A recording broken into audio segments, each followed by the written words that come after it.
Cypernmissionen är den längsta i svensk historia.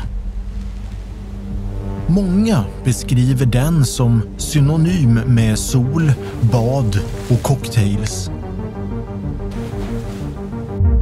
Jag blev väldigt störd och irriterad när de säger så. Då slänger jag fram några otäcka bilder på människor som tyvärr inte är med oss längre. Och sen blir det alldeles tyst, pratar de aldrig mer om badmission. Jag trodde aldrig jag skulle komma hem. Och det var inte bara jag utan det var väldigt många av oss.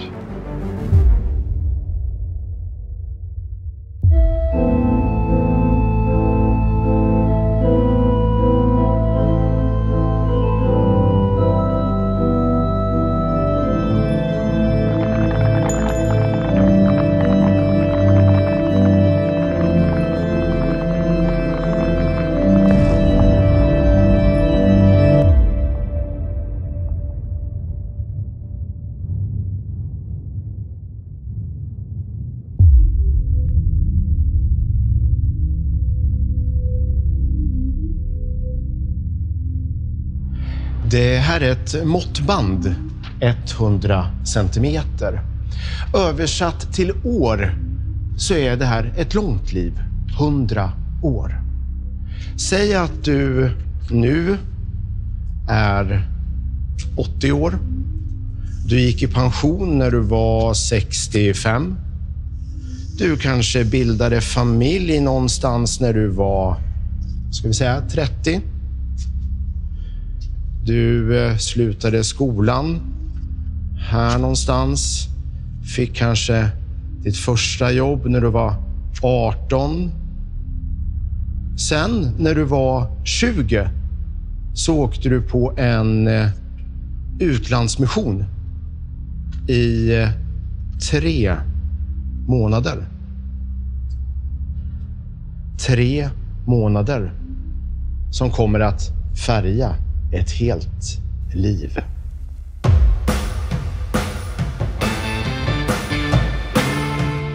Det här är Lars-Ingvar Lindblom och han ville ut i världen. 1964 så blev drömmarna verklighet.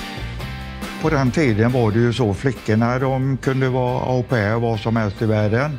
Och vi grabbar, det var gå till sjöss eller söka FN-tjänst. Och det var mitt mål att komma ut. Och utlandstjänst blev det. Den stora Herkulesen landar på Cypern och när de typ 20-åriga killarna kliver av planet så slår hettan emot dem. Ingen vet vad de kommande 3 månaderna kommer att innebära. Vi var inte mottagliga för detta. Inte någonting. Vi var väldigt barnsliga egentligen med facit i hand.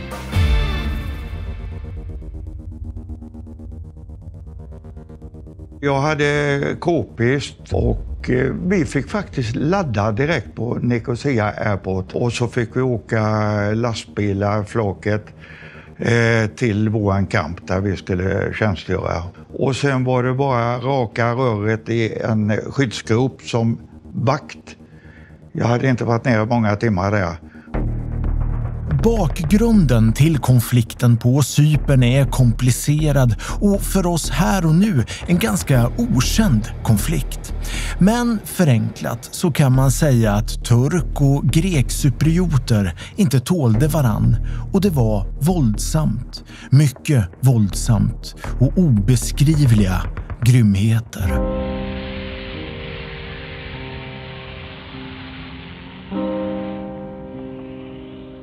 Vi skulle medla och förhandla turkar och greker och framförallt hålla isär dem och så rapportera all skjutning som var då på kvällar och nätter varifrån det kom.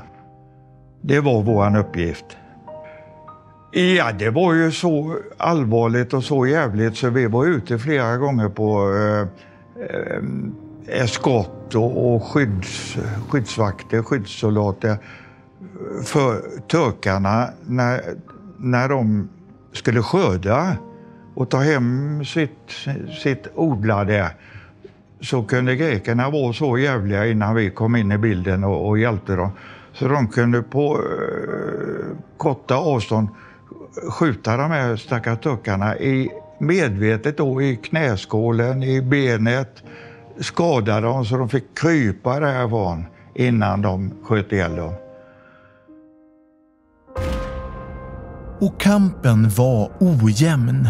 Grekerna var tekniskt sett vida överlägsna turkarna.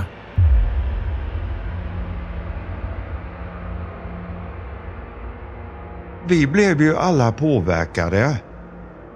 Vi höll ju och försökte hjälpa turkarna på alla sätt och vis, det vi kunde. Och det resulterade i en stor skandal. FN får ju inte stå på någons sida, men frustrationen hos svenskarna visste inte några gränser. Så i största hemlighet så smugglades moderna och effektiva vapen till turkarna. Exakt hur många transporter som genomfördes vet ingen. Men så en dag så tog det hela slut. De blev ju ertappade. Grekerna tog dem efter vägen och plockade ut de här vapnen naturligtvis. Och det var ju smuggelvapen som hade kommit på Medelhavet. Vi var ju inte där för att smuggla vapen och definitivt inte i blå hjälmar och FN-uniform. Det var ju inte därför vi hade skrivit på kontrakt, men emotionellt kan jag lite känna att tack vare den här obalansen.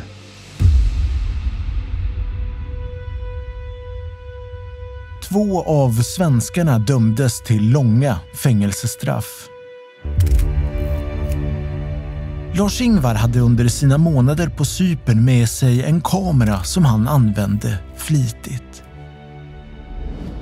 Unikt material som beskriver den längsta FN-missionen i svensk historia och också bland de enda bevisen som visar och pekar på att Cypern 1964 var något helt annat än en sol- och badmission.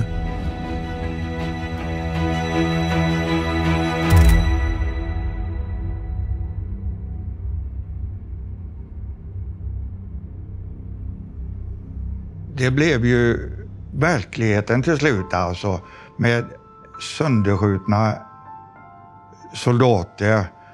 Armar och ben fattas och huvudena bortskjutna och sönderbrända napalm och elände. Och egentligen är det väl inte etiskt riktigt att fotografera sånt där, men bilderna berättar ju verkligheten. Och verkligheten är för mig sann, för jag var ju på plats, jag var ju med. Jag såg detta.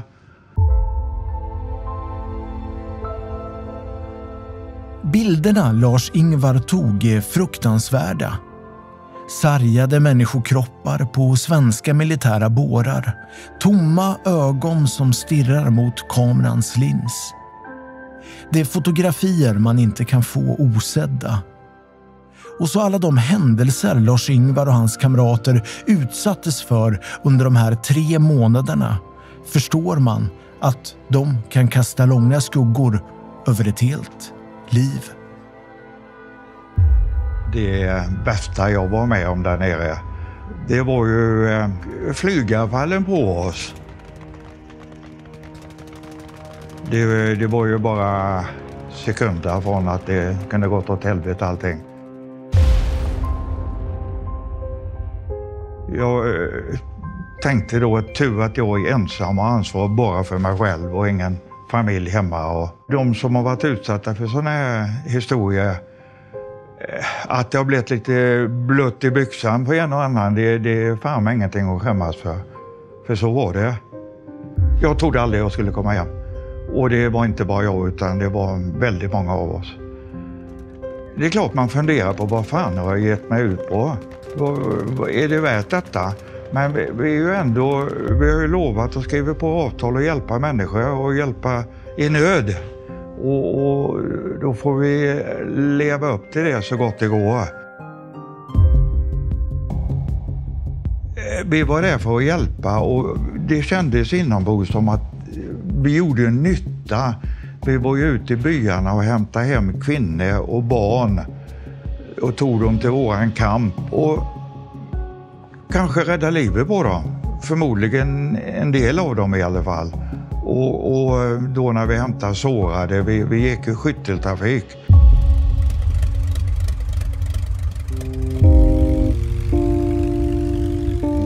De 3 månaderna går och våldsamheterna planar ut en aning. Hemresedatumet närmar sig.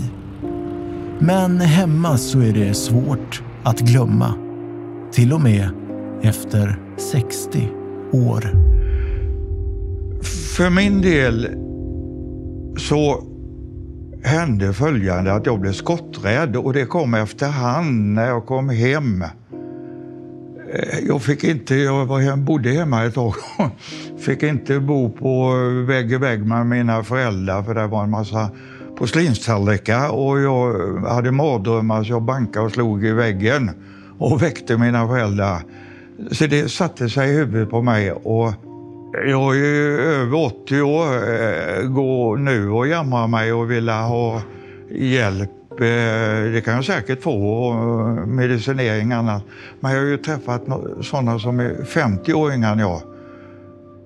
Som verkligen mår dåligt och får psykologhjälp och aldrig kommer ut i yrkeslivet mer. Får inte tala om de 80-tal, mörkertalet som inte är med oss längre. Som tack vare traumatiskt har tagit livet av sig. Det är ju vedervärdigt. Idag så vet vi mer, tack och lov, och kan ta bättre hand om de som bär på tunga minnen. 3 månader i rikets tjänst som färgar ett helt liv. Det är många veteraner som känner igen sig i det. Och egentligen så är det inte så märkligt. Det handlar om helt vanliga människor som gör ovanliga saker. Och sånt sätter spår.